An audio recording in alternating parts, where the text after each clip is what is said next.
Prasetyo mengaku sudah bertemu ayahanda Kalina Oktarani dan telah mendapatkan restu untuk menikahi putrinya. Udah, direstuin, udah semua alhamdulillah, kata Vicky Prasetyo ketika ditemui di kawasan Mampang Perapatan, Jakarta Selatan, Kamis tanggal 11 Maret tahun 2021. Vicky menemui ayahanda Kalina tanpa memberitahukan media. Sebab, ia ingin menyelesaikan semuanya secara kekeluargaan. Ya karena masalah internal, aku enggak mau bawa kamera.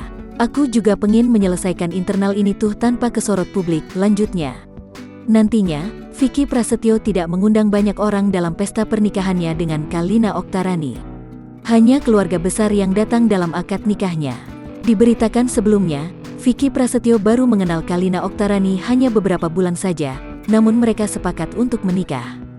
Kalina Oktarani dilamar resmi oleh Vicky Prasetyo pada tanggal 24 Januari tahun 2021 di kediaman Vicky di kawasan Kemang Pratama, Bekasi, Jawa Barat. Sempat tertunda karena restu calon mertua, akhirnya Vicky memastikan pernikahannya dengan Kalina berlangsung di The Lodge at Jagorawi Golf dan Country Club Bogor, Jawa Barat, pada Sabtu tanggal 13 Maret tahun 2021.